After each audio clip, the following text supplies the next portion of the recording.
In this video, we'll be going over the top 5 backup mistakes that Home Assistant beginners often make and how you can take your backups to the next level. I have personally made all of these backup mistakes at one point, and I want to share them with you. That way you don't make the same mistakes either. That way when disaster strikes, you won't be sitting around and thinking, man, if only I had backups, I could have prevented losing hundreds of hours of automations and template creations over the years. And if you stick around to the end, I'll share an extra mistake that I made. Mistake number 1 is not backing up at all. When I first got started with Home Assistant way back when, the only way to really back up was to copy and paste YAML files onto your desktop.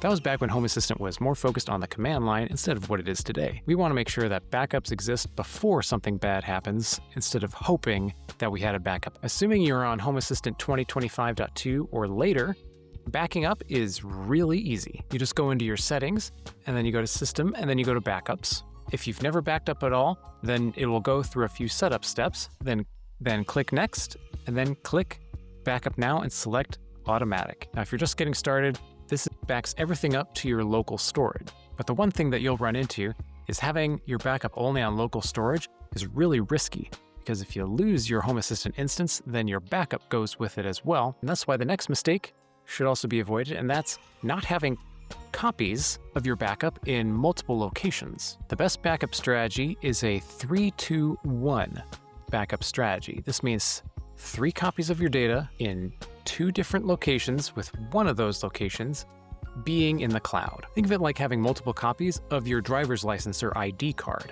You'll have the original in your wallet. You'll then have a photocopy in a desk drawer or maybe in the safe somewhere.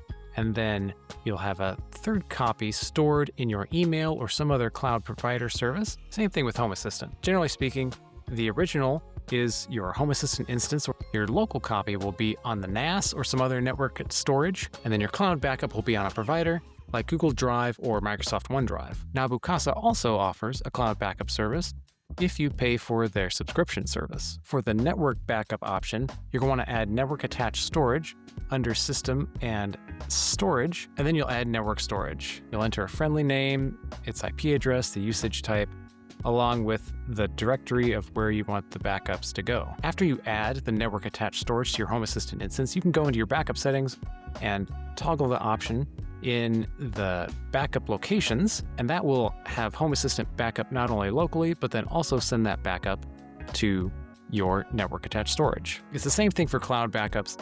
I use Google Drive. You'll basically go to your cloud provider, and in Google's case, you'll go to their developer console, you'll set up some credentials, you'll then make sure that you choose the right options when you're configuring all of this.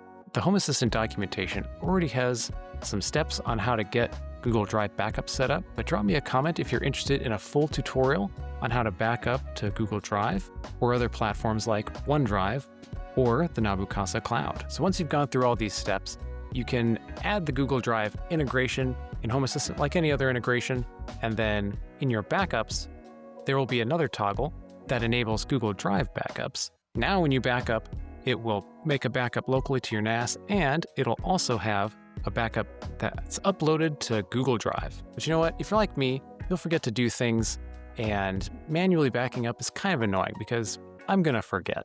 And so mistake number 3 is not automating your backups. Look, I get it. Life gets in the way. You get busy, you end up watching a Paul Hibbert video. It happens to the best of us. The only way to guarantee that our backups will happen is if we take ourselves out of the picture. Thankfully, Home Assistant makes it easy to schedule automatic backups. Under your backup settings, you'll change Never to either Daily or Custom. I personally use Custom, and I set it to backup once a week.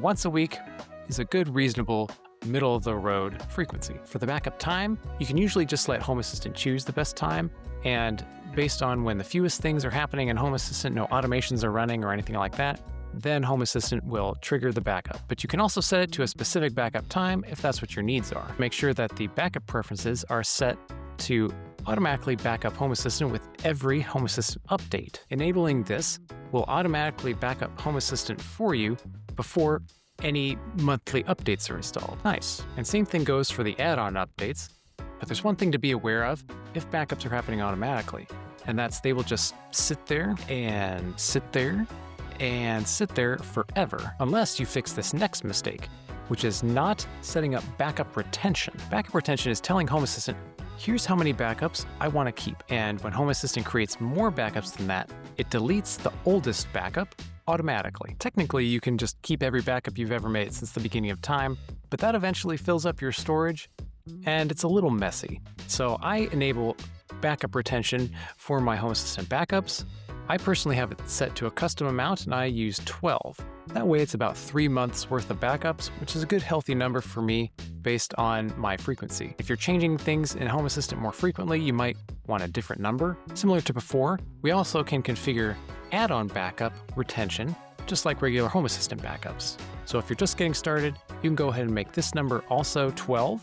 Now, speaking of add-ons, you want to make sure that all of your settings, your files, and your add-ons are included in your backup.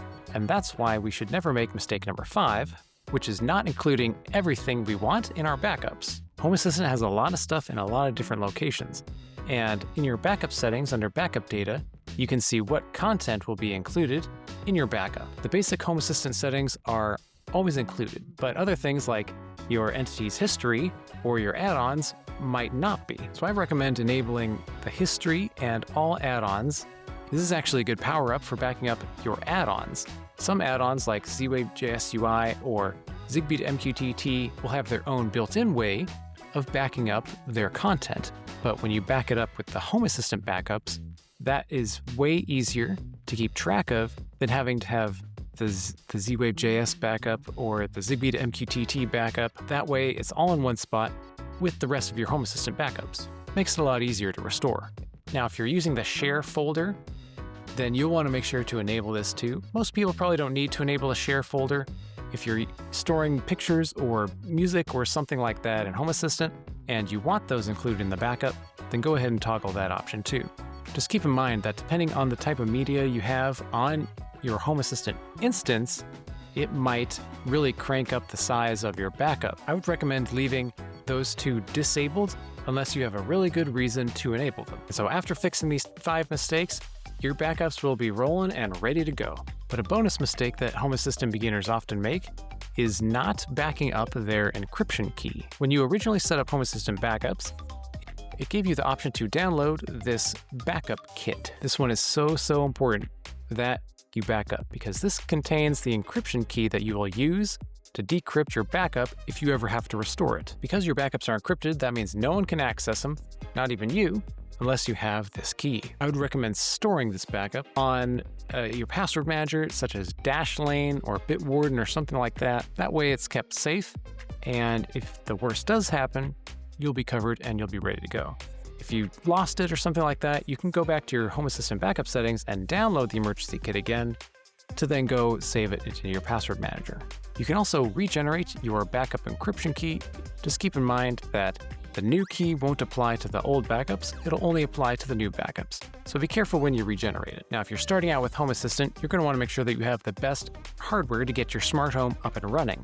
My recommendation for the best beginner hardware is explained in this video, so click or tap that card to watch that next.